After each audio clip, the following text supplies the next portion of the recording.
चलो यार, आज इस वीडियो में ना हम 3 चैप्टर करेंगे। पॉवर्टी, अनएम्प्लॉयमेंट और इनइक्वालिटी। और ये तीनों चैप्टर इकोनॉमिक्स में भी आएगा और social issues, society, social justice, इन सब वाले में भी काम देगा। ठीक, तो चलो सीक्वेंस में इकट्ठे कर लेते हैं तीनों चैप्टर। पहला है हमारा पॉवर्टी। पॉवर्टी, पहली बात ये समझना, हम बोलते हैं गरीबी तो माइंड में एक चीज आता है पैसा, कि कितना पैसा तुम्हारे पास है, कितना पैसा मेरे पास है, इस हिसाब से गरीबी नापी जाती है ना। एक माइंड में सबसे पहला चीज तो यही आता है कि पैसा कितना है, उस हिसाब से ये पॉवर्टी है कि रिचनेस है ये तय होगा। तो ऐसा नहीं है।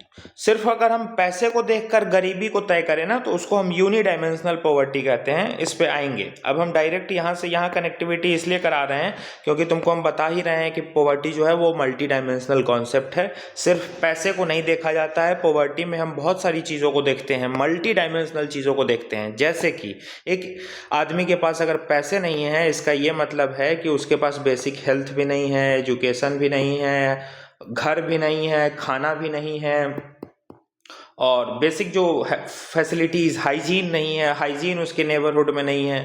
तो ये सब लिंक होता है पैसे से। तो पॉवर्टी को सिर्फ पैसे तक सीमित नहीं किया जा सकता है। अगर किसी के पास पैसा नहीं है, इसका ये मतलब नहीं है कि वो सिर्फ पैसे के मामले में गरीब है। इसका ये मतलब है कि और बहुत सारी चीज़ें हैं जो बेसिक फंडामेंटल राइट्स हैं, बेसिक नीड्स हैं सर्वाइवल के लिए, वो भी उनको नहीं मिल रहा है। इसलिए गरीबी को मल्टी डायमेंशनल कॉन्सेप्ट बनाया गया है। ठीक, अब यूनिट डायमेंशनल पॉवर्टी देखो, इसमें सिर्फ हम फिनेंशियल स्टेटस देखते हैं कि कितना पैसा है कितना नहीं। ठीक, तो इस पे हम फिर से आएंगे। अभी बस तुमको हम बस यूनि डायमेंशनल और मल्टी डायमेंशनल का मतलब बताए हैं। अब पॉवर्टी देखो है क्या, मल्टी डायमेंशनल है। कैसे मल्टी डायमेंशनल है बता दिए। वेयर ए पर्सन और community lakhs basic financial resources and deprived minimum standards of living. तो पॉवर्टी एक ऐसा कॉन्सेप्ट है, ऐसा मल्टी डायमेंशनल कॉन्सेप्ट है जिसमें फिनेंशियल रिसोर्सेज की कमी तो होगी ही, मतलब पैसा तो नहीं है ही, साथ में और भी ऐसी बहुत सारी चीजें हैं जो minimum basic standards of living के लिए, सर्वाइवल के लिए जरूरी है, वो भी उस इंसान को नहीं मिल रहा है। उसको हम गरीबी कहते हैं। इसीलिए पॉवर्टी मल्टी डायमेंशनल कॉन्सेप्ट है, क्योंकि ये फिनेंशियल रिसोर्सेस, पैसे को भी देख रहा है, और जो बेसिक सर्वाइवल नीड्स है हमारी, रोटी कपड़ा खाना मकान, उसको हम बेसिक स्टैंडर्ड्स ऑफ लिविंग बोलते हैं, उसको भी देख रहा है। इसलिए poverty is a multi dimensional phenomena. अब इसको हम शॉर्ट में कंसाइज किए हुए हैं। इसी बात को थोड़ा बढ़ा चढ़ाकर United Nation Human Right Commission ने बोला है। देखो, United Nation Human Right Commission क्या बोला है। Poverty is a condition characterized by the sustained और chronic deprivation of resources, capabilities, choices, security and power necessary for enjoyment of an adequate standards of living and other civil, cultural, economic, political and social rights. वही तो हम लिखे हैं, ये आ गया standards of living पे। हम तुमको बताए हैं बेसिक स्टैंडर्ड्स ऑफ लिविंग। और ये जब हम बेसिक स्टैंडर्ड्स ऑफ लिविंग की बात किए, तो तुम्हारा civil, cultural, economic status, social rights, समाज में तुम्हारी इज्जत कैसी है, तुम्हारे साथ अनटचेबिलिटी तो प्रैक्टिस नहीं हो रहा है, ये सब गरीबी से लिंक होता है। तो बेसिक स्टैंडर्ड्स ऑफ लिविंग को हम इससे जोड़ते हैं। तो United Nation Human Right Commission की exact word by word definition ये है, लेकिन एग्जैक्ट वर्ड बाई वर्ड रट थोड़ी ना लेंगे, मशीन तो है नहीं। तो इसको हम इस तरीके से भी शॉर्ट में लिख सकते हैं और कोट कर देंगे पहले कि United Nation Human Right Commission ने ये बात बोली है पॉवर्टी के बारे में, कि पॉवर्टी एक मल्टी डायमेंशनल फेनोमेना है, जहाँ पे एक आदमी के पास या एक कम्युनिटी के पास फिनेंशियल रिसोर्सेज की, पैसे की कमी तो होगी ही होगी, साथ में बेसिक स्टैंडर्ड्स ऑफ लिविंग की भी उनके पास कमी होगी, डिप्राइवेशन होगा। इसी चीज़ को थोड़ा सा एक्सपेंडेड, नमक मिर्च मसाला लगाकर United Nation Human Right Commission ने डिफाइन कर रखा है। ठीक, यूनिडायमेंशनल पॉवर्टी अब क्या होता है, बस पैसा देख रहे हैं। अरे पैसा, अभी ऊपर तुमको हम बताए मल्टी डायमेंशनल कैसे है।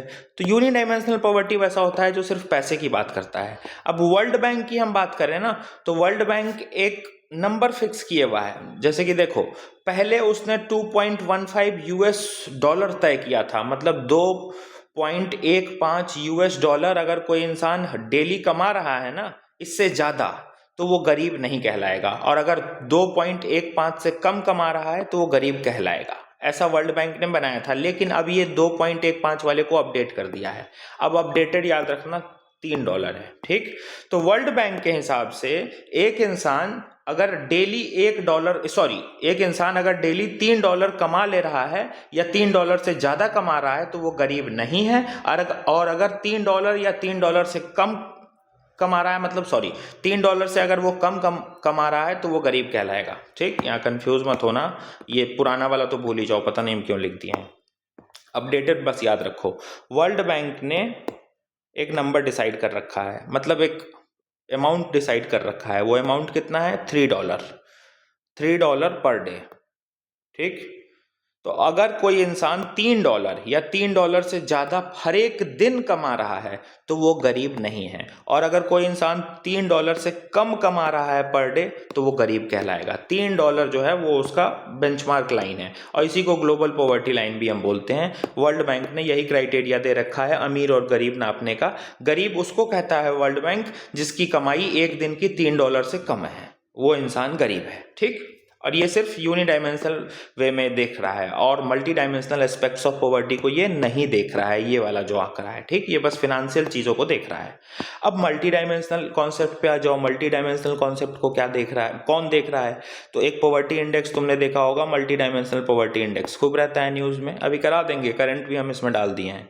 तो मल्टी डायमेंशनल पॉवर्टी इंडेक्स से हम मल्टीपल डायमेंशंस मेजर करते हैं पॉवर्टी का। ठीक, यूनिडायमेंशनल में कैसे मेजर कर रहे हैं? सिर्फ फिनेंशियल मैटर पे। यूनिडायमेंशनल में हम क्या देख रहे हैं कि कौन कितना अमीर है, और नापने का तरीका क्या वर्ल्ड बैंक बनाया है? एक इंसान अगर $3 या $3 से ज्यादा हर एक दिन पर डे कमा रहा है तो वो गरीब नहीं है, और अगर कोई इंसान $3 से कम कमा रहा है हर एक दिन तो वो गरीब है। ये वर्ल्ड बैंक ने मेजरमेंट दे रखा है, लेकिन ये बस एक डायमेंशनल पैसा को देख रहा है। ठीक, अब मल्टी डायमेंशनल चीज़ों को भी तो देखना होगा, क्योंकि पॉवर्टी तुमको हम ऊपर ही बताया कि मल्टी डायमेंशनल कॉन्सेप्ट है। तो मल्टी डायमेंशनल एस्पेक्ट्स गरीबी का देखने के लिए मल्टी डायमेंशनल पॉवर्टी इंडेक्स निकलता है। इसको United Nation Development Programme plus OPHI, Oxford, यहाँ हम इसका फुल फॉर्म लिख दिए हैं, देखो कंफ्यूज मत होना, Oxford poverty and human development, OPHI मिलकर निकालते हैं। तो मल्टी डायमेंशनल पॉवर्टी इंडेक्स को निकालता कौन है? यूनाइटेड नेशन डेवलपमेंट प्रोग्राम और OPHI। ठीक, अब ये तो ग्लोबल लेवल का हो गया, और एक इंडिया के लिए भी मल्टी डायमेंशनल पॉवर्टी इंडेक्स निकलता है, national multi dimensional poverty index, जो कि स्पेशली इंडिया का होता है, और उसको नीति आयोग निकालता है। ठीक, ये ध्यान रखना। अब ग्लोबल लेवल पे मल्टी डायमेंशनल पॉवर्टी इंडेक्स जो निकलता है वो 3 पैरामीटर्स को देखता है, पहला हेल्थ, दूसरा एजुकेशन, तीसरा स्टैंडर्ड्स ऑफ लिविंग। अब इस 3 इंडिकेटर में अलग अलग चीज़ है। हेल्थ में न्यूट्रिशन देखेगा, चाइल्ड मोर्टेलिटी देखेगा, एजुकेशन में कितने साल की एजुकेशन हुई है, मतलब ईयर्स ऑफ स्कूलिंग, कितने साल तक ये बच्चा स्कूल गया है, स्कूल की अटेंडेंस कितनी है, और गरीबी की इंटेंसिटी कितनी है, और हेड काउंट रेशियो कितना है। हेड काउंट रेशियो मतलब पर्सनली इंसान को गिन लेना है स्कूल के क्लास में चले गए, पता चल रहा है क्लास की टोटल स्ट्रेंथ 50 है, लेकिन अटेंडेंस अगर 20 ही बच्चों की लग रही है तो 50 स्ट्रेंथ लेके क्या करेंगे? तो एग्जैक्ट 20 आ रहे हैं बच्चे, ये हमको कैसे पता चला? जब हमने हेड काउंट किया तब 20 बच्चे को जाकर 20 बच्चे का सर गिना, मतलब इंडिविजुअली 20 को गिना हमने ना, तो उसी को हेड काउंट रेशियो बोलते हैं। तो एजुकेशन में ये 4 चीज़ों को देखता है, ये ना भी याद रहे चलेगा, ये 3 पैरामीटर्स बस याद रखना, हेल्थ, एजुकेशन और standards of living. Standards of living में क्या क्या देखेगा कि सैनिटेशन मिल रहा है कि ठीक ठाक नहीं, वाटर, हाइजीन, इलेक्ट्रिसिटी, और अलग अलग जो 12 अलग अलग SDGs है ना जो अलाइंड हैं, गरीबी हटाओ, जीरो हंगर, इन सबको स्टैंडर्ड्स ऑफ लिविंग को मेजर करके MPI निकाला जाता है। तो मल्टी डायमेंशनल पॉवर्टी इंडेक्स 3 चीज़ों को ग्लोबली मेजर करता है और उसके आधार पे इसकी रैंकिंग निकालता है, और हम लोग अपना एक इसी के आधार पे सेम फार्मूला यूज़ करते हैं, और एक अपना हम लोग डोमेस्टिक इंडिया के लिए भी बना रखे हैं। और इंडिया के लिए जो रिपोर्ट निकालती है मल्टी डायमेंशनल पॉवर्टी इंडेक्स की, वो नीति आयोग निकालती है। फार्मूला यही है, health, education, standards of living, criteria यही यूज़ करती है नीति आयोग। और ये ग्लोबल लेवल का हो गया MDPI, और इसको कौन निकाल रहा है? UNDP, United Nation Development Programme plus OPHI निकाल रहा है। और इसमें हम मल्टीपल एस्पेक्ट्स देख रहे हैं पॉवर्टी का, देखो ना, एजुकेशन भी देखे, हेल्थ भी देखे, स्टैंडर्ड्स ऑफ लिविंग भी देखे, sanitation, water, hygiene, electricity, nutrition, child mortality, school का अटेंडेंस, ईयर्स ऑफ स्कूलिंग, सब देखे। तो मल्टीपल एस्पेक्ट्स देखे पॉवर्टी का, इसीलिए इसको हम मल्टी डायमेंशनल एस्पेक्ट बोलते हैं। और यहाँ तो सिर्फ पैसा देख रहा है कि कमाई कितनी है पर दिन, तो ये यूनी डायमेंशनल कॉन्सेप्ट हो गया। ठीक, अब आ जाओ करंट अफेयर पे। तो अभी लेटेस्ट 2025 अक्टूबर नवंबर का ये डाटा है, तुमको हम करंट अफेयर में कराए भी थे, लेकिन चलो यहाँ पे इनकॉर्पोरेट कर देते हैं। ये 2025 अक्टूबर नवंबर में ये रिपोर्ट आई है। मल्टी डायमेंशनल पॉवर्टी इंडेक्स 2025 की रिपोर्ट क्या कहती है, पहले तो ये समझ जाओ निकालता कौन है, यूनाइटेड नेशन डेवलपमेंट प्रोग्राम और ओपीएचआई का फुल फॉर्म यहाँ लिखा है, Oxford poverty and human development, ये दोनों मिलकर ग्लोबल लेवल का है, ये ग्लोबल लेवल का मल्टी डायमेंशनल पॉवर्टी इंडेक्स है, ये दोनों निकालती है। इस बार का रिपोर्ट जो आया है हमारा अक्टूबर नवंबर का, वो क्या हाईलाइट कर रहा है, reveals that 1.1 billion of 6.3 billion people lives in acute poverty, मतलब बहुत एक्यूट गरीबी में रह रहे हैं 1.1 बिलियन लोग, जो कि पूरे दुनिया के 18.3% लोग होते हैं। देखो इस बात का मतलब क्या हुआ, मल्टी डायमेंशनल पॉवर्टी इंडेक्स में ये दोनों जो ऑर्गेनाइजेशन है निकालती है, मिलकर इन लोग क्या किए हैं, 109 कंट्री का डाटा लिए हैं, और ये 109 कंट्री का डाटा मिलाकर टोटल पॉपुलेशन कितनी आई है, 6.3 बिलियन लोगों की आई है।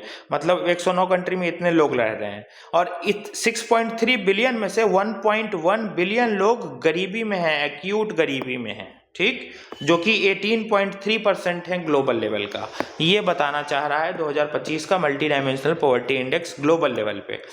और दूसरी बात ये बताया गया है कि हर 5 में से जो 4 देश है, ये जो एक्यूट कंट्री वाला देश है ना, हर एक 5 में से जो 4 देश हैं वो या तो सब सहारन अफ्रीकन कंट्री हैं या साउथ एशिया, इंडिया के पड़ोसी वाले देश हैं, ठीक, ध्यान रखना।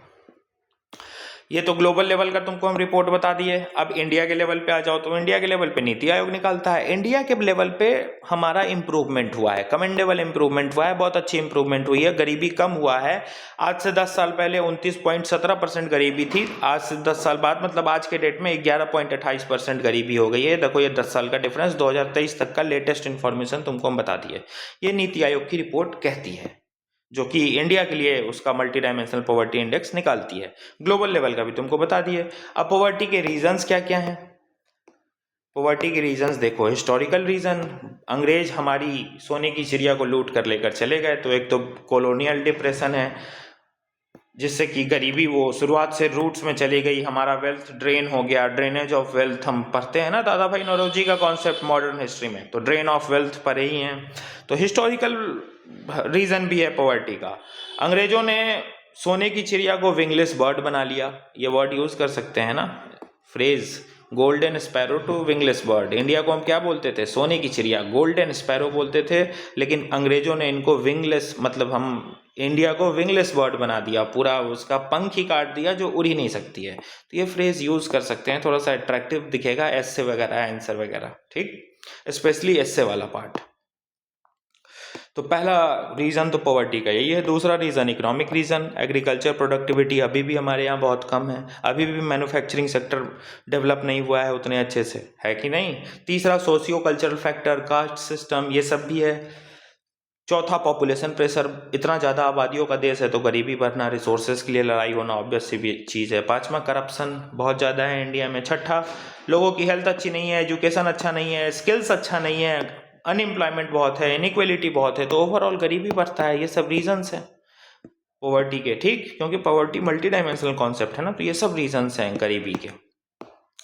अब गरीबी के कॉन्सिक्वेंसेस क्या होंगे, गरीबी होगा तो उसका आउटकम्स क्या क्या आएगा, तो इकोनॉमिक लेवल पे क्या क्या आउटकम्स आएगा। देखो ज़्यादा लोग गरीब होंगे तो खरीद नहीं पाएंगे सामान। अब मान लो सब बहुत लोग, मेजोरिटी ऑफ लोग इंडिया में गरीब हो जाए तो वो लोग उतना परचेज नहीं कर पाएंगे ना, जो भी आज के डेट में इकोनॉमी में वो जाकर खरीद रहे हैं, मोबाइल खरीद रहे हो, कुरकुरे खरीद रहे हो, एप्पल का आईफोन खरीद रहे हो, कुछ भी खरीद रहे हो, वो नहीं खरीद पाएंगे अगर वो गरीब हो जाए तो गरीबी के बढ़ने से डिमांड कम हो जाती है इकोनॉमी में, और जब डिमांड कम होगी मतलब लोग खरीदना बंद कर देंगे तो इकोनॉमिक ग्रोथ कम हो जाएगी, ठीक। हम जो डेमोग्राफिक डिविडेंड की बात कर रहे हैं, डेमोग्राफिक डिविडेंड हमारा लायबिलिटी बन जाएगा, क्योंकि गरीबी बढ़ा रहेगा, पढ़ेगा नहीं, लिखेगा नहीं, इसकी हेल्थ अच्छी नहीं रहेगी, तो ये डिविडेंड कहाँ बना, ये तो सरकार के लिए लायबिलिटी बन जाएगी कि इसका हेल्थ भी ठीक रखो, इसको फ्री फंड में खिलाओ बैठा के, सरकार का पूरा खर्चा तो इसकी देख रेख उठाने में लगेगा, तो लायबिलिटी बन जाएगी डेमोग्राफिक डिविडेंड अगर गरीबी रहेगी तो। अनएम्प्लॉयमेंट बढ़ेगा, फिस्कल डेफिसिट, बोले ना सरकार का ज़्यादा पैसा गरीबी दूर करने में खर्च होगा, डेवलपमेंट पे सरकार का पैसा खर्च ही नहीं होगा, तो ये इकोनॉमिक कॉन्सिक्वेंसेस आएंगे। दूसरा पॉलिटिकल ये कॉन्सिक्वेंसेस देखो, प्रोटेस्ट हो सकता है, रिवॉर्ड्स हो सकता है, दंगा हो सकता है, गरीबी का फायदा उठाकर सरकार के विद्रोह में नारेबाजी हो सकती है, रेडिकलाइजेशन हो सकता है। नॉर्थ ईस्ट रीजन में ये सब में यही तो हुआ है। नक्सलिज्म, टेररिज्म कहाँ से राइज होता है? पैसे से राइज होता है, गरीबी से राइज होता है। लोग चाहते हैं, नॉर्थ ईस्ट में नक्सलिज्म कहाँ से आया है? लोगों को यही तो मोटिवेट किया कि ये सरकार तुम्हारी दुश्मन है, तुम्हारी बात नहीं मान रही है। रेडिकलाइज्ड लोग होते हैं। और पॉवर्टी का क्रिमिनलाइजेशन हो जाता है, मतलब गरीबी जो लोगों का स्टेटस है ना, हम उन उसको क्रिमिनलाइज कर रहे हैं, उसका फायदा उठा रहे हैं, लोगों को कुछ पैसे के लालच देकर उनसे इलीगल काम करवा रहे हैं, उनको हथियार पकड़ा रहे हैं, उनको रेडिकलाइज करके अलग अलग एंटी नेशनल एजेंडाज में शामिल कर रहे हैं। ये पॉलिटिकल इशूज आएंगे, इंटरनल सिक्योरिटी के इशूज आएंगे गरीबी से। सोशल लेवल पे क्या क्या इशू आएगा? चाइल्ड लेबर बढ़ जाएगा। अब गरीबी है तो बच्चे लोग घर घर में माँ बाप लोग जल्दी काम पे भेज देंगे तो चाइल्ड लेबर बढ़ेगा, बेघर लोग ज्यादा हो जाएंगे, होमलेसनेस बढ़ेगी, ड्रग्स अब्यूज। गरीबी में लोग क्या करेंगे? भटकेंगे। आजकल के यूथ करते ही हैं, ड्रग्स अब्यूज होगी, डकैती, चोरी होगा। Feminisation of poverty, feminisation of poverty, the world sufferer are females. Females को सबसे ज्यादा इंपैक्ट झेलना पड़ेगा, और जो कि झेलना पड़ता है, अनडिनाइबल फैक्ट है। उनको ज्यादा बर्डन, उनको ज्यादा इशूज आज की डेट में बाहर तो नहीं, अपने रिलेटिव्स के लेवल पे फेस करना पड़ता है, फैमिली के लेवल पे फेस करना पड़ता है। बाहर तो सिचुएशन चेंज हो गई है, बाहर तो वो धीरे धीरे खुद के लिए स्टेप्स ले भी सकते हैं, लेकिन आज के फीमेल्स बाहर इस कारण से स्टेप नहीं ले पा रहे हैं क्योंकि उनके कुछ रिलेटिव्स, कुछ फैमिली मेम्बर्स ऐसे हैं जो कुछ ना कुछ उनको अपोज करेंगे फ्यूचर में।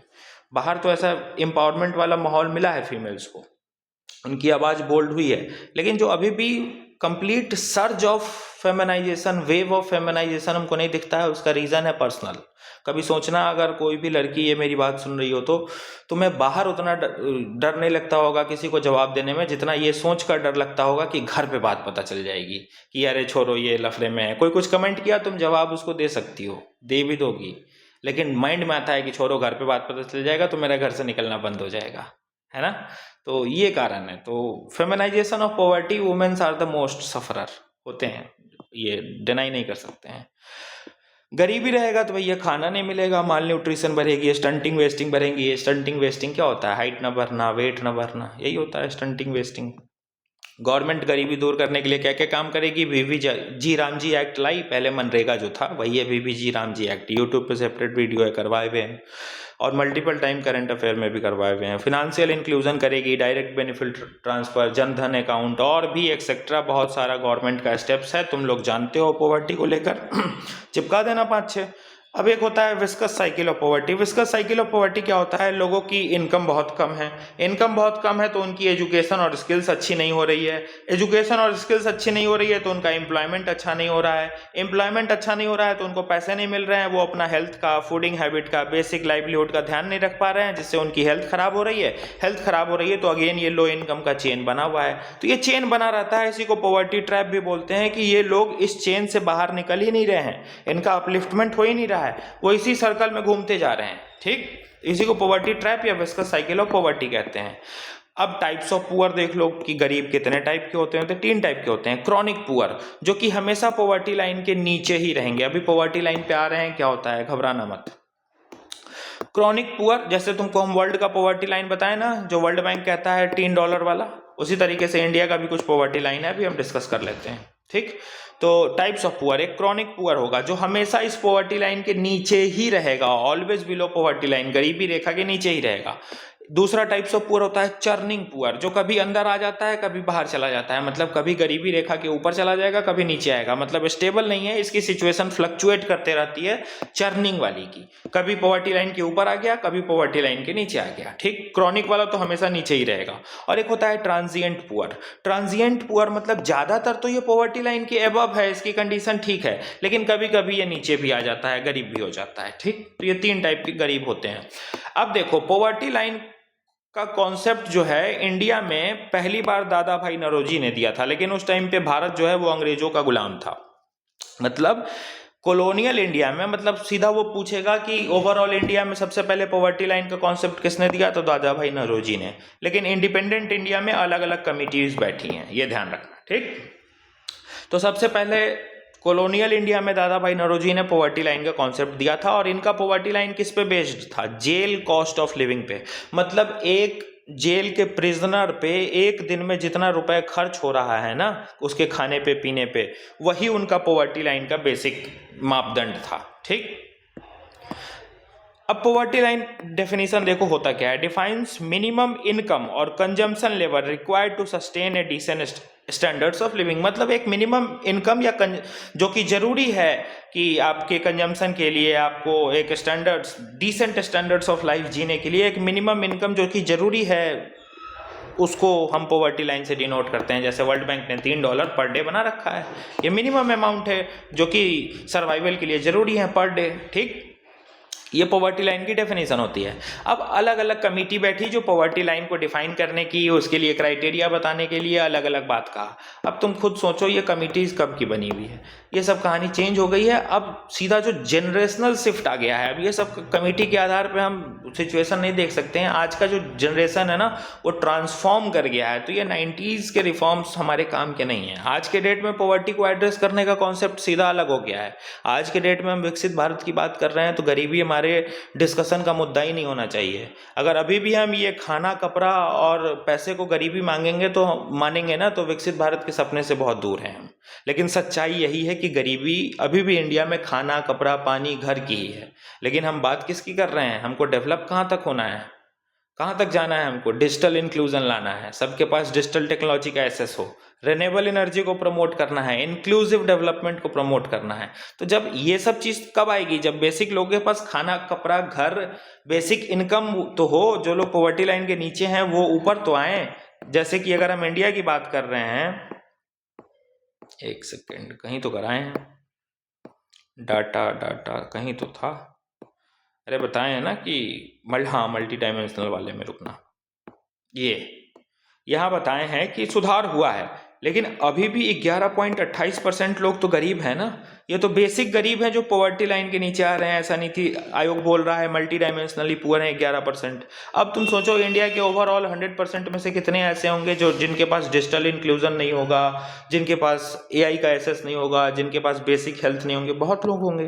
तो गरीबी के मल्टीपल एस्पेक्ट्स हो गए हैं। कहने का मतलब ये था ना कि ये जो कमिटीज कैलोरी इंटेक पे और अलग अलग इंटेक पे जो बताई हुई है पॉवर्टी लाइन का क्राइटेरिया, वो आज के टाइम पे रेलेवेंट रह नहीं गया है। बस ये 4 कमेटी याद रखना कि ये 4 कमेटी आई थी, अलग अलग पॉवर्टी लाइन को सेट करने का कॉन्सेप्ट दिया था, दैट्स इट। अब 2 और टाइप की गरीबी होती है। एक रिलेटिव पॉवर्टी होती है, poverty in comparison to other. सीधा मतलब person is not in a position to enjoy facilities which are enjoyed by a large number of person in a society. मान लो 5 घर है, 1 2 3 4 5, और यहाँ एक घर है। ठीक, इन 5 घर में AC लगा हुआ है, 5 घर के पास AC इक्विप्ड इनका घर है, इन 5 फैमिलीज के पास। ये एक बेचारा है, इसके पास एक बस पंखा है।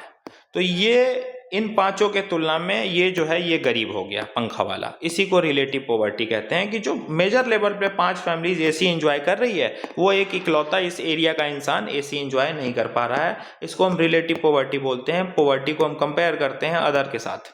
Person in a position not in a position to enjoy facilities which are enjoyed by a large number of person in a society. ठीक, और दूसरा होता है एब्सोल्यूट पॉवर्टी, जिसमें मिनिमम स्टैंडर्ड्स ऑफ सर्वाइवल ही नहीं होगा, सब्सिस्टेंस की कमी हो जाएगी, सर्वाइवल की नहीं, हमारे पास इशूज़ होने लगेंगे कि खाने के पैसे नहीं हैं। ये एब्सोल्यूट पॉवर्टी होता है। रिलेटिव हम की तुलना कर रहे हैं कि अरे उसके पास तो AC है, मेरे पास बस पंखा है, तो ये रिलेटिव हो गया। अब एक कॉन्सेप्ट देखो, यूनिवर्सल बेसिक इनकम, बहुत करंट अफेयर में रहता है ये, लेकिन चलो करा देते हैं। यूनिवर्सल बेसिक इनकम बहुत पुराना कॉन्सेप्ट है, लेकिन कोविड-19 के टाइम पे इसके बारे में खूब डिस्कशन हुआ था। इकोनॉमिक सर्वे 2016-17 का ये एडवाइस ये करता है कि 7,620 रुपये सबको बांट दो as a universal basic income. अब ये बांट दो क्या है, तो इसके लिए पहले समझो यूनिवर्सल बेसिक इनकम होता क्या है। तो regular periodic cash payment delivered unconditionally to all citizen. Bharat के, इंडिया के जितने लोग हैं रहने वाले, भारत की जितनी आबादी है, सबको एक रेगुलर हर एक महीने फिक्स अमाउंट देते जाओ। उससे कोई काम नहीं करवाना है, अनकंडीशनली उसको देते जाओ। 5,000 पर पर्सन पूरे इंडिया के पॉपुलेशन को हर महीने भारत सरकार देगी। और बदले में उनसे कुछ नहीं लेगी। This is called universal basic income. Economic survey 2016-17 का ये बोल दिया कि 7,620 सबको बांट दो।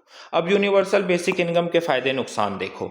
सबसे पहले तो ये एक सेफ्टी नेट का काम करेगा। आज के डेट में जो इरा है एआई का, एआई के कारण जॉब लॉस हो रहा है, तो ये एक सेफ्टी नेट का काम करेगा। आज के डेट में क्लाइमेट चेंज बहुत हो गए हैं, क्लाइमेट चेंज से हेल्थ पे बहुत इंपैक्ट आ रहा है, पॉल्यूशन बहुत हो गया है, गर्मी को दूर करने के लिए एसी की नीड्स बढ़ गई हैं, पॉल्यूशन को दूर करने के लिए एयर प्यूरिफायर की नीड्स बढ़ गई हैं। तो क्लाइमेट चेंज को टैकल करने में भी ये यूनिवर्सल बेसिक इनकम जो हर एक महीने सरकार सबको पैसा देगी वो हेल्प करेगा।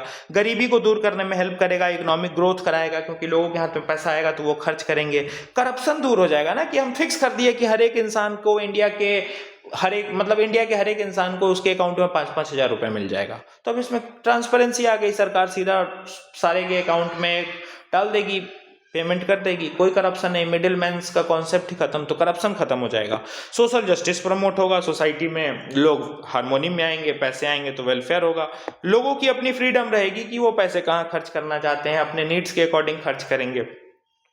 Reduce administrative and logistic cost of government का जो एडमिनिस्ट्रेटिव और लॉजिस्टिक कॉस्ट लगता है अलग अलग स्कीम को चलाने में, जैसे PDS system, public distribution system में सरकार डिस्ट्रीब्यूट करती है ना वेयर हाउस में, फूड कॉर्पोरेशन ऑफ इंडिया के ग्रेन्स को स्टोर करके, तो स्टोरेज करना, एमएसपी पे खरीदना, इन सब में सरकार को एडमिनिस्ट्रेटिव और लॉजिस्टिक कॉस्ट लगता है कि नहीं। तो अगर हम सीधा ये यूनिवर्सल बेसिक इनकम बांट देंगे तो ये जो हमको अलग अलग स्कीम्स पे लॉजिस्टिक और एडमिनिस्ट्रेटिव कॉस्ट लग रहे हैं वो तो नहीं लगेंगे, तो वो बचेंगे। तो ये इसके फायदे हैं यूबीआई के। अब इसके क्रिटिसिज्म क्या है? क्रिटिसिज्म ये है कि फिस्कल डेफिसिट होगा। बांटो के पैसा तो हर महीने 5-5 हजार कह तो दिए कि भारत के हर इंसान को दोगे। भारत की पॉपुलेशन हर दिन बढ़ रही है, कहां से दोगे हर इंसान को? तो फिस्कल डेफिसिट होगा, नुकसान में जाएगा देश। लोग जो है डिपेंडेंट हो जाएंगे, बैठ के खाने लगेंगे यार। तुमको पता है अगर यूबीआई इंप्लीमेंट हो जाए तो 2 महीने 3 महीने के अंदर ना, और आने वाले 1-2 साल में इंडिया की 25-30-35% पॉपुलेशन ना घर बैठ के खाने लगेगी, और इंडिया की पॉपुलेशन सूट करने लगेगी, बढ़ने लगेगी। ये इंडिया के अभी भी ये सच्चाई है, ठीक। तो लोग डिपेंडेंट हो जाएंगे यूबीआई पे, काम ही नहीं करेंगे। गवर्नमेंट का डेप्ट बढ़ेगा, क्योंकि यूबीआई बांटने के लिए सरकार उधार लेगी ना, कहाँ से पैसा लाएगी? उधार ही लेगी। सरकार टैक्स रेट बढ़ाएगी ताकि यूबीआई को फंड किया जाए, तो टैक्स रेट बढ़ेगा। इससे जो काम करने वाले लोग हैं वो डी इंसेंटिवाइज हो जाएंगे कि हम काम कर रहे हैं, मेरा पैसा काट काट के फ्री में सबको यूबीआई बांट रहा है सरकार, जो बैठा हुआ है। तो मानकर सीधा चलो ना कि यहाँ 2 आदमी है, ये बैठा है, ये बैठा है। अब मान लो इसको बैठे बैठे 5,000 रुपये फ्री में मिल गया, और ये कमा कर बेचारा 5,000 कमाया और 5,000 इसको फ्री में मिला, तो ये एक बार के लिए सोच सकता है ना। और इस कमाए हुए 5,000 में से भी 1,000 रुपये टैक्स के इसके कट गए, तब तो ये एक बार सोच सकता है ना कि हम इतना मेहनत कर रहे हैं, ऑफिस में 10-10 घंटा काम कर रहे हैं, तब हमको मिला 9,000, और ये दिन भर बैठा घूमा तो इसको मिला 5,000, तो हम इस 4,000 के फायदे के लिए काम काहे करें? होता है, माइंड में आती है चीज़ कि वो दिन भर आराम कर रहा है। तो ये जो हमारा वर्किंग पॉपुलेशन है ना, जो काम कर रही है, जो इकोनॉमिक ग्रोथ करा रही है, उनको डी इंसेंटिवाइज कर देगी। Disincentivise going to work, लोग डी इंसेंटिवाइज हो जाएंगे कि काम पे जाने की क्या जरूरत है। इन्फ्लेशन इंस्टेबिलिटी हो जाएगा, कभी इन्फ्लेशन बढ़ेगा कभी घट जाएगा, ये इंस्टेबिलिटी क्रिएट करेगा। लोगों के हाथ में हर महीना एक फिक्स अमाउंट दे देना, ठीक। ये भी हो सकता है कि वो उस पैसे से मिसयूज करें, ड्रग्स अब्यूज करें, अलग अलग चीजें करें। आरबीआई गवर्नर ने प्रिडिक्ट किया था, फॉर्मर आरबीआई गवर्नर, जो पुराने आरबीआई के गवर्नर थे, उन्होंने प्रिडिक्ट किया था कि 7 लाख करोड़ का बर्डन आएगा भारत सरकार पे अगर यूबीआई को इंप्लीमेंट किया जाए। आज से 3-4 साल पहले का ये प्रिडिक्शन है। तो आज तो पॉपुलेशन बढ़ गई है ना, तो सोचो कितना बड़ा बर्डन और आएगा। और हम विकसित भारत के सपने देख रहे हैं, तो यूबीआई ये सब इम्प्लीमेंट करना ठीक नहीं होगा। बैठ के खाने वाली भारत की पॉपुलेशन बनने लगेगी, ठीक। स्किल ट्रेनिंग की नीड है। स्किल ट्रेनिंग, प्रैक्टिकल एजुकेशन और job intensive education. History geography बच्चा पढ़ रहा है कि नहीं, आई डोंट केयर, उसको पढ़ाओ वो चीज जिसके आधार पे तुम नौकरी दे पाओ। अगर तुम हिस्ट्री ज्योग्राफी के आधार पे प्राइवेट सेक्टर्स जॉब नहीं ले रहा है, तो तुमको कोई हक नहीं है कि बच्चे से तुम हिस्ट्री ज्योग्राफी, पॉलिटी या करंट अफेयर कुछ भी पढ़वाओ उससे वही चीज जिसके आधार पे उसको नौकरी मिले। आज के ग्रेजुएट्स और जो पोस्ट ग्रेजुएट्स एम्प्लॉयमेंट उनको नहीं मिल रही है। क्यों नहीं मिल रही है? प्राइवेट सेक्टर में कौन पॉलिटी अच्छे जानने वाले को नौकरी देगा, कौन इकोनॉमिक्स अच्छे जानने वाले को नौकरी देगा? अरे यार, हम इलाहाबाद में रहते हैं, भैया लोग हैं, 10-12 तक की बेसिक एजुकेशन है, ग्रेजुएशन कर रखा है, 50-60% आई है। 35,000 की सैलरी कमा रहे हैं रिलायंस में मैनेजर के पोस्ट पे बैठ के, और कुछ अलग अलग इंसेंटिव्स इनका होता है, टारगेट वगैरह। कह रहे हैं कि भाई प्राइवेट सेक्टर में तुमसे पॉलिटी ज्योग्राफी पूछ कहाँ रहा है, मान लो तुम्हारा नहीं होगा कहीं तो प्राइवेट सेक्टर तो जॉब देगा ही नहीं। इसीलिए आज के डेट में अंडर ग्रेजुएट्स और जो पोस्ट ग्रेजुएट्स वाले हैं ना, ये अनएम्प्लॉयड घूम रहे हैं, क्योंकि प्राइवेट सेक्टर वो ज्योग्राफी हिस्ट्री के आधार पर काम दे ही नहीं रहा है, वो दूसरा चीज़ डिमांड कर रहा है जो कि हमारे आज के पॉपुलेशन में है ही नहीं। तो इसकी गलती किसकी है? गलती बच्चों की नहीं है, गलती एजुकेशन सिस्टम की है।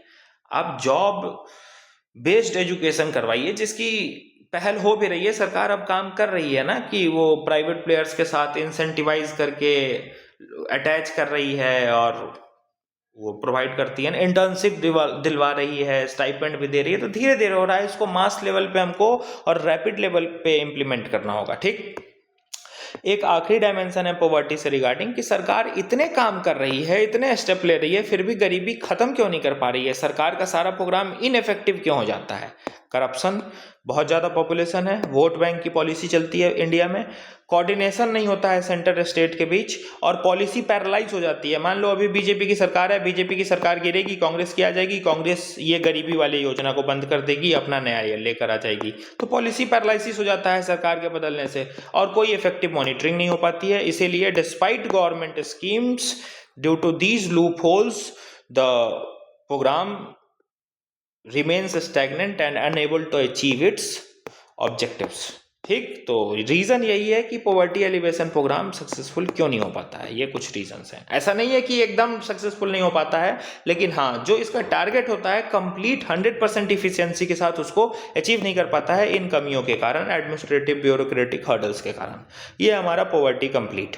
अब आ जाओ इनइक्वालिटी पे। इनइक्वालिटी क्या होता है? refers to unequal distribution of resources, opportunities and privileges among individuals और groups in society।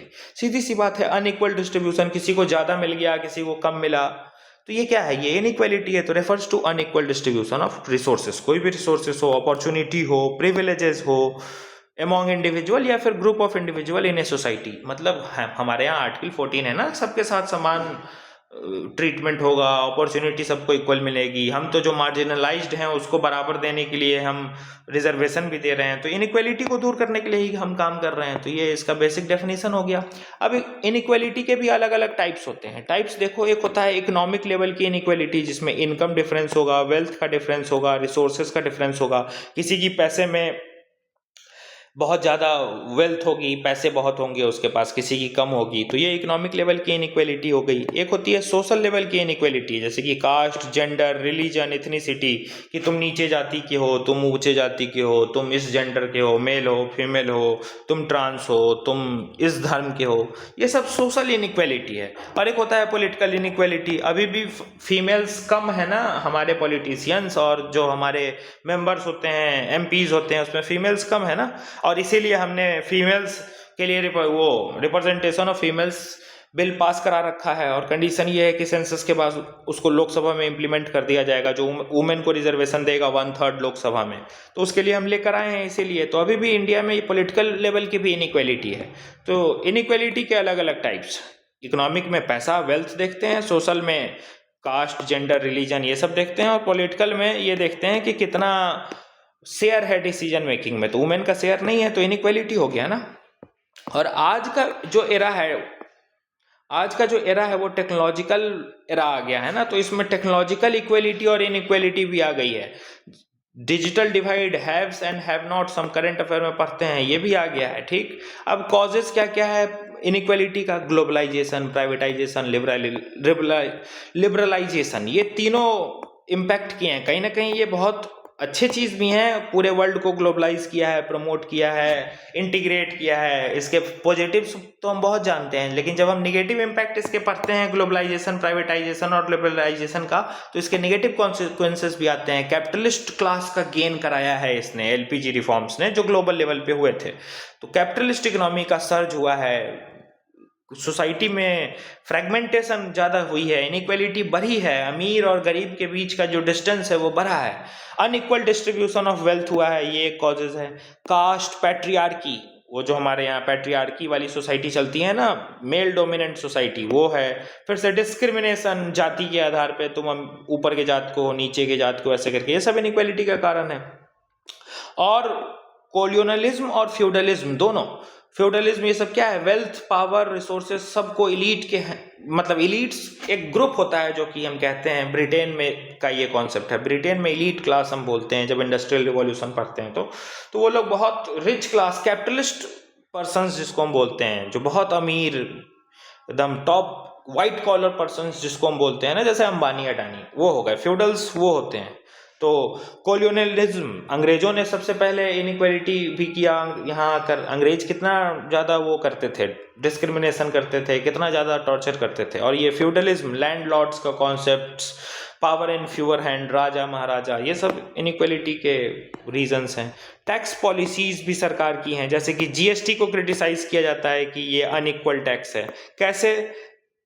हमारे यहाँ जब तुमको हम टैक्स सिस्टम कराए हैं तो प्रोग्रेसिव टैक्स सिस्टम चलता है, मतलब जैसे जैसे इनकम बढ़ती है इनकम टैक्स बढ़ जाता है। लेकिन जीएसटी पे अंबानी भी 5 रुपए के कुरकुरे पे उतना ही टैक्स देगा और एक गरीब भिखारी भी 5 रुपए के कुरकुरे पे उतना ही जीएसटी पे करेगा। तो जीएसटी सब पे इक्वल लगता है, इसलिए जीएसटी को अनइक्वल टैक्स भी कहा जाता है कि ये प्रोग्रेसिव इन नेचर नहीं है। ठीक। करप्शन बहुत ज़्यादा है। इकोनॉमिक सर्वे 2024 का ये हाईलाइट करता है कि गवर्नमेंट की जो अर्निंग है वो जीएसटी से ज़्यादा है, कॉर्पोरेट टैक्स से कम हो रही है। अब जब जीएसटी से ज़्यादा है तो देखो जीएसटी को क्यों क्रिटिसाइज किया जा रहा है, क्योंकि ये अनइक्वल टैक्स है। और सरकार अगर जीएसटी से ज़्यादा कमा रही है, इसका ये मतलब है जो एक बड़ा सेक्शन है जो इनकम टैक्स देने वाला लोग है, जो एम्प्लॉयड लोग है, वो इनइक्वलिटी में आ रहा है। क्योंकि एक्चुअल जब इनकम बढ़ती है तब टैक्स भरेगा, वो तो कॉर्पोरेट टैक्स होते हैं, वो तो इनकम टैक्स के एम्बिट में आते हैं। लेकिन जीएसटी तो हो गया हमारा नॉर्मल टैक्स जो सब पे इक्वल लग रहा है। तो इकोनॉमिक सर्वे ने हाईलाइट किया है कि सरकार की अर्निंग जो है वो जीएसटी से ज़्यादा हो रही है रेदर देन कॉर्पोरेट टैक्स या फिर इनकम टैक्स।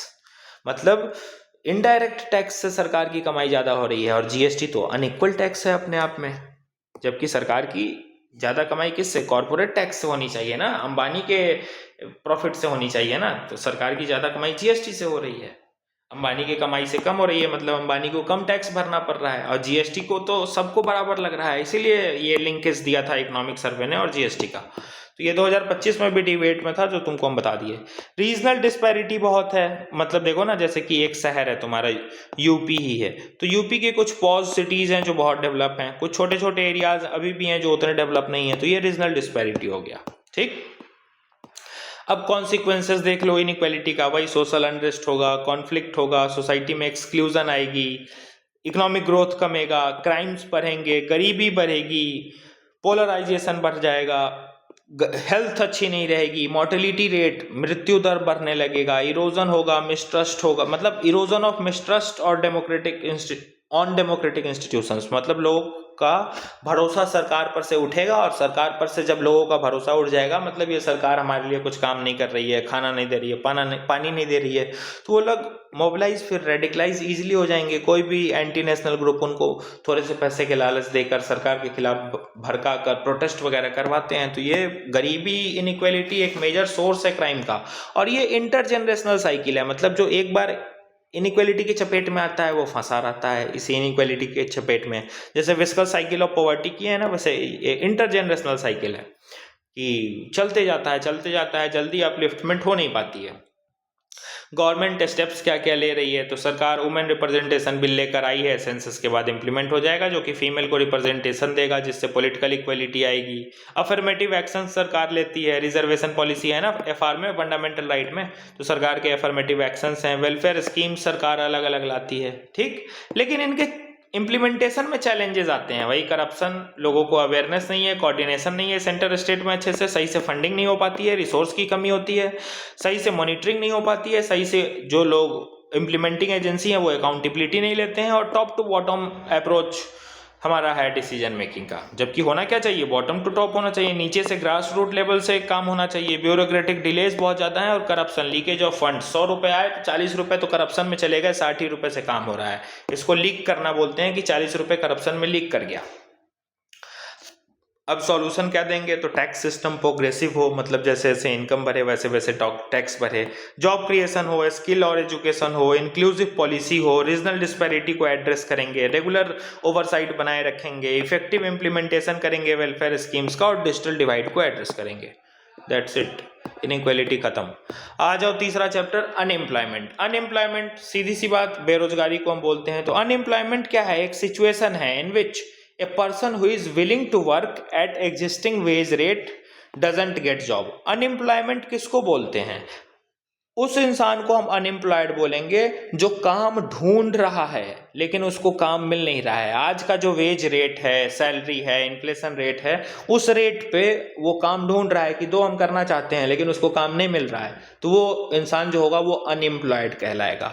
अब मान लो एक इंसान है, वो दिन भर सोता है, बिल्कुल काम नहीं ढूंढ रहा है, कुछ नहीं करता है, सिर्फ खाता है सोता है, क्या वो अनएम्प्लॉयड है?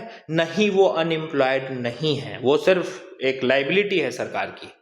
वैसा इंसान जो काम करना चाहता है, विलिंग, जो काम ढूंढ रहा है, उसी को हम अनएम्प्लॉयड बोलते हैं। अभी हम आगे समझाएंगे इस बात को, और ये क्यों समझाएं, क्योंकि इससे ट्रैप प्रीलिम्स में एक फंस सकता है, बता देंगे कहां।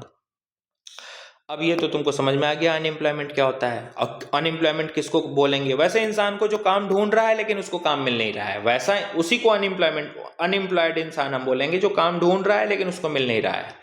लेकिन कोई ऐसा इंसान हो जो दिन भर सो रहा है और काम बिल्कुल ढूंढ नहीं रहा है, ना उसकी काम करने की इच्छा है, वो क्या अनएम्प्लॉयड है? तो नहीं, वो अनएम्प्लॉयड नहीं कहलाएगा। ठीक। एनएसओ, नेशनल स्टैटिस्टिकल ऑफिस जो है हमारा ऑर्गेनाइजेशन जो है, वो मॉस्पी के अंडर आती है। NSO ministry of statistics and programme implementation के अंडर आती है। और इसने डिफाइन क्या किया है, एम्प्लॉयमेंट एंड अनएम्प्लॉयमेंट ऑन अलग अलग फॉलोइंग एक्टिविटीज। मतलब एनएसओ ने अलग अलग क्राइटेरिया बता रखा है कि किस इंसान को हम एम्प्लॉयड बोलेंगे, किसको अनएम्प्लॉयड बोलेंगे। देखो, जो तुमको हम ऊपर बताए हैं ना कि किसको ये अनएम्प्लॉयमेंट वाला इंसान हम बोलेंगे जो काम ढूंढ रहा है, करना चाहता है, उसी को अनएम्प्लॉयमेंट बोलते हैं। वही चीज है, अभी आगे समझा रहे हैं। देखो, एक इंडिविजुअल का स्टेटस क्या हो सकता है। मान लो हम हैं, मेरा स्टेटस क्या हो सकता है, या तो हम वर्किंग होंगे, कहीं ना कहीं काम कर रहे होंगे, तो हम एम्प्लॉयड कहलाएंगे, कोई दिक्कत नहीं।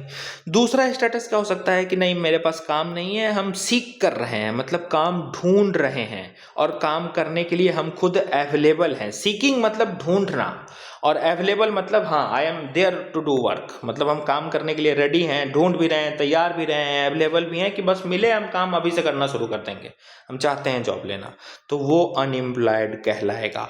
और सिर्फ यही दोनों, जो लोग काम कर रहे हैं जो एम्प्लॉयड हो गए, और जो लोग काम ढूंढ रहे हैं उनको मिल नहीं रहा है, जो अनएम्प्लॉयड हो गए, तो यही एम्प्लॉयड और अनएम्प्लॉयड मिलकर बनाते हैं लेबर फोर्स। तो जब लेबर फोर्स की बात होगी ना, तो क्या लेबर फोर्स में इंडिया की टोटल पॉपुलेशन आएगी? बताओ, नहीं आएगी। उसमें सिर्फ ये दो लोग आएंगे। ये लोग नहीं आएंगे जो काम ढूंढ भी नहीं रहे हैं और काम करना भी नहीं चाहते हैं। Neither seeking nor available for work, इनको हम गिनती में ही नहीं रखते हैं लेबर फोर्स के, इनको हम गिन ही नहीं रहे हैं। ये लोग नहीं आएंगे। तो लेबर फोर्स में कौन आएगा? एक इंडिया की पूरी पॉपुलेशन क्या उसकी लेबर फोर्स है? नहीं है। इंडिया की लेबर फोर्स बस ये दो लोग हैं, एम्प्लॉयड और अनएम्प्लॉयड। एम्प्लॉयड में जो काम कर रहे हैं वो लोग आ गए, अनएम्प्लॉयड में जिनके पास काम नहीं है लेकिन वो काम ढूंढ रहे हैं, काम करना चाहते हैं। ठीक, यही दोनों मिलकर लेबर फोर्स बनाते हैं। अब कुछ बेसिक मेजरमेंट्स देख लो, एम्प्लॉयमेंट को मेजर कैसे करते हैं। तो एक मेजरमेंट है कि देख लेते हैं कि एक इंसान अगर साल के ज़्यादा दिन अनएम्प्लॉयड है, मतलब 300 से ज़्यादा दिन अनएम्प्लॉयमेंट उसकी रहती है, बेरोजगारी रहती है, तो उसका यूजुअल स्टेटस जो होगा वो अनएम्प्लॉयमेंट वाला रहेगा, मतलब हमेशा ये बेरोजगार है। फिर कुछ का वीकली स्टेटस होता है, कुछ का करंट डेली स्टेटस होता है। इसको डिटेल में करने की ज़रूरत नहीं है, भरोसे के साथ कह रहा हूँ, डिटेल में करने की ज़रूरत नहीं है। बस ये 3 मेजर्स ध्यान रखना कि ये 3 मेजर्स है जिसमें हम देखते हैं कि एम्प्लॉयमेंट कितना है, कैसा है। ये काम का नहीं है, काम का ये है जो डिटेल में अभी करा रहे हैं। एनएसओ, नेशनल स्टैटिस्टिकल ऑर्गेनाइजेशन, जो तुमको हम ऊपर बताए मॉस्पी के अंडर है, ये रिलीज करती है पीरियोडिक लेबर फोर्स सर्वे, जो कि बताती है कि लेबर फोर्स बढ़ा घटा, कैसा काम हो रहा है, ये सब। ठीक, ये एस्टिमेट बताती है कि हमारे यहाँ कितना एम्प्लॉयमेंट हुआ है, कैसे एम्प्लॉयमेंट इंडिकेटर्स काम कर रहे हैं। तो periodic labour force survey important है, ये भी डिटेल में करा रहे हैं। अब इससे पहले कुछ टर्मिनोलॉजी समझो। Periodic labour force survey, periodic मतलब पीरियोडिक वाइज हम एनालिसिस कर रहे हैं, लेबर फोर्स का सर्वे कर रहे हैं। अब तुम एक बात बताओ, लेबर फोर्स में कौन कौन आएंगे? क्या पूरी पॉपुलेशन आएगी?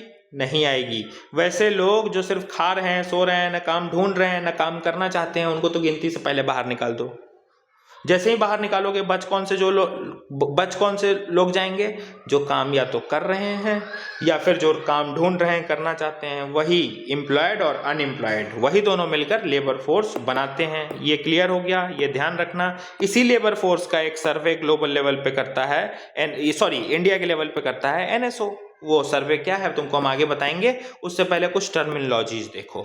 एक होता है वर्कर पॉपुलेशन रेशियो, जिसको हम शॉर्ट में WPR बोलते हैं। वर्कर पॉपुलेशन रेशियो में हम देखते हैं कि पूरे पॉपुलेशन में कितना परसेंटेज लोग एम्प्लॉयड है। यहां ये ध्यान रखना, WPR में पूरा पॉपुलेशन चेक कर रहे हैं, इंडिया की पूरी आबादी में, टोटल आबादी में। हम टोटल बार बार बोल रहे हैं, टोटल आबादी में कितने लोग काम कर रहे हैं, वो कहलाता है वर्कर पॉपुलेशन रेशियो। ठीक। दूसरा एक रेशियो है अनएम्प्लॉयमेंट रेशियो, UR। ये क्या होता है? Percentage of person unemployed among labour force. यहां पॉपुलेशन नहीं है ये वाला। अनएम्प्लॉयमेंट रेशियो कैसे निकालते हैं? बेरोजगार कौन है? तो लेबर फोर्स में से जिनको काम नहीं मिला है वो बेरोजगार हैं। अब देखो, लेबर फोर्स में कौन होंगे? या तो वो लोग होंगे जो काम कर रहे हैं, जो ऑलरेडी एम्प्लॉयड हैं, या फिर जो काम ढूंढ रहे हैं, सीकिंग या फाइंडिंग जॉब, जो काम ढूंढ रहे हैं, काम करने के लिए अवेलेबल हैं, सिर्फ वो होंगे अनएम्प्लॉयमेंट रेशियो में। ठीक। पूरी पॉपुलेशन नहीं होगी। लेबर फोर्स में से हम अनएम्प्लॉयमेंट रेशियो निकालते हैं। ठीक। लेकिन जब हम वर्कर पॉपुलेशन रेशियो निकालते हैं तो पूरी आबादी सब में से निकालते हैं। क्लियर? ये दो डिफरेंस ध्यान रखना। इसीलिए तुमको हम लेबर फोर्स और ये वाला जो चीज है ना, यहाँ डिटेल में समझाए हैं कि who is employed, who is unemployed, और ये लोग जो कुछ न काम कर रहे हैं न करना चाहते हैं, ये क्या है। तो इनकी तो गिनती होगी ही नहीं बेरोजगारी में, इनकी गिनती हम बेरोजगार में नहीं करते हैं। ठीक। लेकिन हाँ, जब हम अपनी देश की पूरी वर्किंग पॉपुलेशन देखेंगे कि हमारी पूरी देश की पॉपुलेशन में से काम कितना लोग कर रहा है, तब हम पूरा पॉपुलेशन देख लेते हैं, उनको भी गिन लेते हैं जो काम नहीं करना चाह रहे हैं। लेकिन जब हम अनएम्प्लॉयमेंट रेशियो देखेंगे कि बेरोजगार कितने हैं, तब उनको देख के क्या करेंगे? जो काम करना ही नहीं चाह रहे हैं। इसलिए अनएम्प्लॉयमेंट रेशियो में पहले ही उनको लात मार दिया जाता है जो काम नहीं करना चाहते हैं कि तुम तो बाहर हट जाओ। इसलिए इस रेशियो में बस उनको देखा जाता है जो काम ढूंढ रहे हैं और जो करना चाहते हैं। तो कभी तुमसे पूछे ना कि, या फिर कभी कोई स्टेटमेंट आए ना कि बेरोजगारी बढ़ रही है, तो ये मत समझना कि अगर 11% बेरोजगारी है तो वो पूरे पॉपुलेशन का 11% बेरोजगारी बता रहा है। नहीं, सिर्फ वो अनएम्प्लॉयमेंट रेशियो, मतलब जो लेबर फोर्स के पार्ट हैं अनएम्प्लॉयमेंट वाले, उनका बेरोजगारी दर बता रहा है। ठीक। अब एक देखो labour force participation ratio, LFPR। ये क्या होता है? तो ये परसेंटेज ऑफ पीपल जो कि या तो एम्प्लॉयड हैं या अनएम्प्लॉयड हैं। तो ये लेबर फोर्स पार्टिसिपेशन रेशियो, उन्हीं को हम बोलते हैं टोटल एम्प्लॉयड एंड अनएम्प्लॉयड लोग। ये जो तुमको हम बताया, only these two constitute labour force, इसी को हम वो बोल देते हैं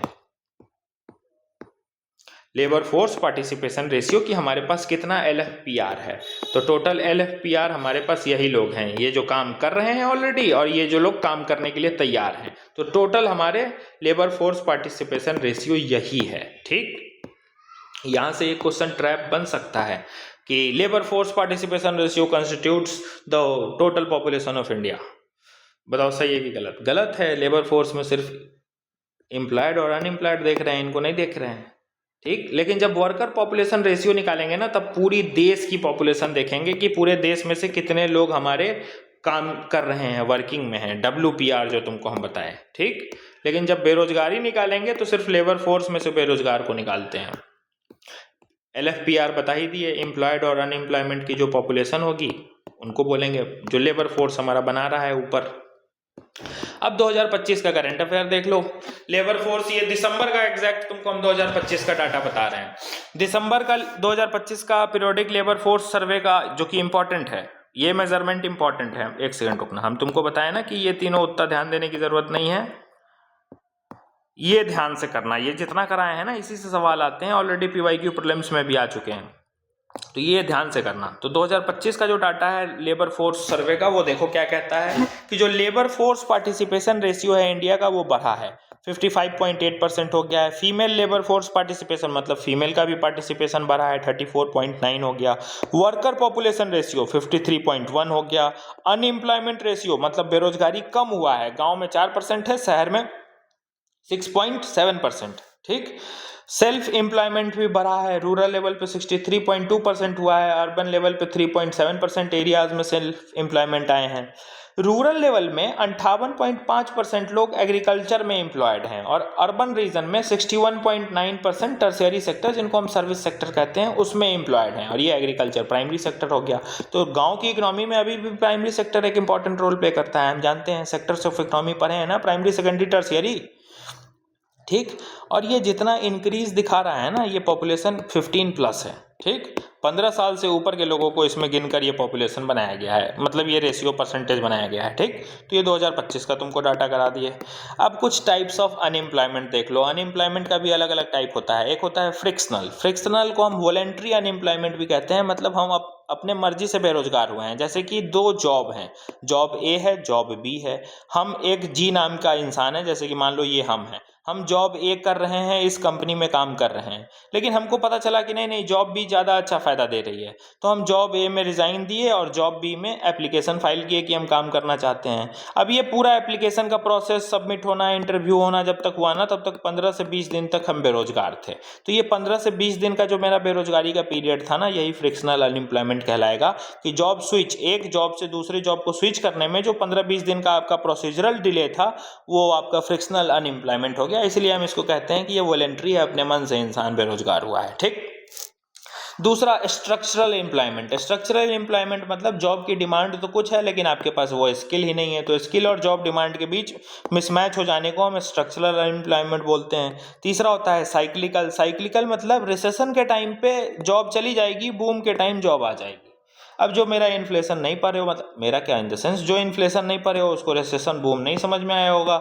इकोनॉमी में साइकिल्स होते हैं, फेजेस होते हैं। एक होता है रिसेशन का फेज। रिसेशन का फेज मतलब इकोनॉमिक ग्रोथ जब नीचे चली गई है, इन्फ्लेशन नीचे चला गया है, इकोनॉमी में डाउनफॉल चल रहा है, स्लो ग्रोथ चल रही है, डिमांड बिल्कुल नहीं है, ये रिसेशन का फेज है। तो जब बिल्कुल सब कुछ निगेटिव में जा रहा है, तो इस टाइम पे लोगों की जॉब चली गई। अब इकोनॉमी फिर धीरे धीरे रिकवर करनी शुरू हुई, रिकवर करते करते करते इकोनॉमी में बूम आना शुरू हुआ, मतलब इकोनॉमी बूम कर रही है, रिकवर कर रही है, आगे बढ़ रही है।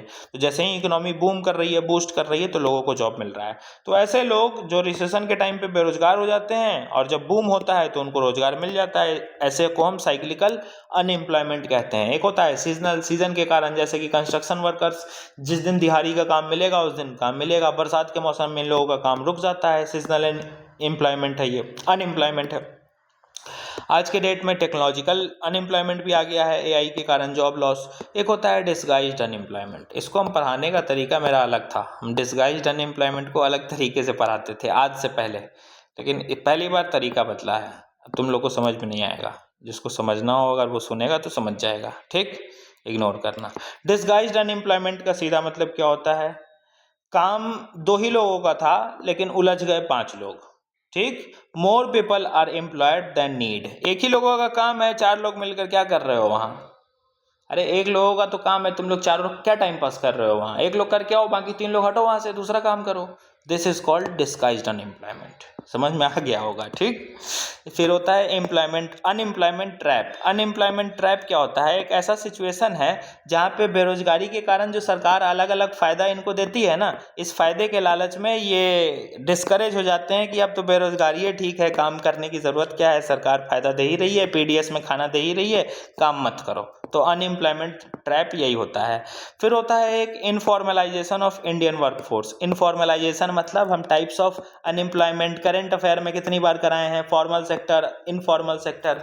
फॉर्मल सेक्टर जो कि हमारा रूल्स एंड रेगुलेशन वाला है, इनफॉर्मल सेक्टर जहाँ कोई रूल्स एंड रेगुलेशंस नहीं है, जैसे दिहाड़ी पे काम करने वाले लोग, उन्हीं इनफॉर्मल सेक्टर्स को ठीक करने के लिए ना हम लेबर रिफॉर्म्स भी किए हैं, लेबर लॉज लाए हैं, अलग अलग 29 लेबर कोड्स को हमने 4 लेबर कोड्स में कंसोलिडेट किया है। सारा तुमको करंट अफेयर, आंसर राइटिंग सब कराए हुए हैं इनफॉर्मलाइजेशन ऑफ इंडियन वर्कफोर्स के रिगार्डिंग। तो इसका मतलब क्या होता है, ये रेफर कर रहा है उस ट्रेंड को, the trend of growing number of workers and economic activities operating outside formal sector. जो फॉर्मल रूल्स एंड रेगुलेशन वाला सेक्टर है उससे बाहर आज के डेट में एम्प्लॉयमेंट हो रहा है। गिग वर्कर्स के कॉन्सेप्ट्स आ गए, केयर इकोनॉमी, ये सब की चीज़ें आ गई हैं, फ्री लैंसिंग्स की जॉब आ गई हैं।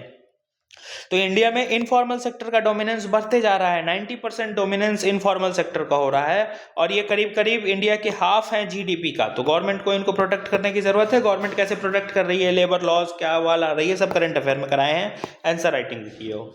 अब इन ये अनएम्प्लॉयमेंट का कारण देख लो, पॉपुलेशन बहुत ज़्यादा है, करप्शन बहुत ज़्यादा है, सोशल फैक्टर, कास्ट सिस्टम भी एक बेरोजगारी का कारण बनता है, अनएम्प्लॉयमेंट का कारण बनता है। सरकार की इन्वेस्टमेंट कम रही मैन्युफैक्चरिंग सेक्टर में, स्किल और एजुकेशन उतना नहीं है, टेक्नोलॉजिकल बैकवर्डनेस है, एग्रीकल्चर हमारा डिप्रेस्ड रहता है, उतनी अच्छी ट्रेनिंग नहीं है पॉपुलेशन को, practical education, job based education मिला नहीं है, और सही से पॉलिसी इंप्लीमेंट नहीं हो पाती है, जिस कारण से अनएम्प्लॉयमेंट होता है। इसका कॉन्सिक्वेंसेस क्या होंगे, बेरोजगार आदमी, क्राइम बढ़ेगा, सरकार पे बर्डन बढ़ेगा, इकोनॉमिक ग्रोथ हैम्पर होगा, ग्लोबल लेवल पे जो हमारा कंपटीशन है वो कम हो जाएगा, क्योंकि हमारी पॉपुलेशन बेरोजगार है, कोई ग्रोथ ही नहीं हो रहा है, तो ग्लोबल लेवल पे कंपटीशन कहाँ से करेंगे। और सोशल और पॉलिटिकल अनरेस्ट भी आएगा, मोबिलाइज होंगे, रेडिकलाइज होंगे, फिर हथियार उठाएंगे, फिर चोरी डकैती करेंगे, फिर एक दिन टेररिस्ट बनेंगे, नक्सल्स बनेंगे, मारे जाएंगे।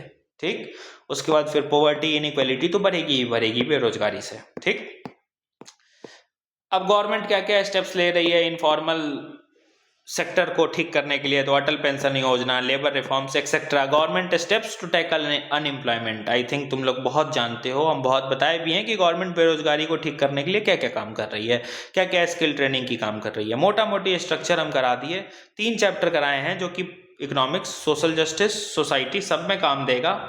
जाओ यूपीएससी आज तक जितना क्वेश्चन पूछा है मेंस में पॉवर्टी, अनएम्प्लॉयमेंट, इनइक्वालिटी से, कोई भी आज तक का डाउनलोड करो, बन जाएगा। नहीं बनेगा तो बताना। आज तक का, जब से यूपीएससी शुरू हुआ है तब से लेके आज तक का, इनइक्वालिटी से तो 2025 में क्वेश्चन आया हुआ है यार। 30 जुलाई 2025 का मेरा करंट अफेयर का तुम पीडीएफ देखना, 30 जुलाई 2025 का। मेंस तो अगस्त में हुआ है ना इस बार 2025 का, तुम 30 जुलाई 2025 का मेरा पीडीएफ देखना करंट अफेयर का, उसमें इनइक्वालिटी कराया हुआ है। और 2025 का GS1 या GS2 का, GS1 ही देखना, उसमें इनइक्वालिटी सोशल इशूज में पूछे हुआ है। तो अभी तक यूपीएससी जितना पीवाईक्यू पूछा है ना, इस तीनों चैप्टर से डाउनलोड करके बना लो, सब बन जाएगा। चलो, टेक केयर।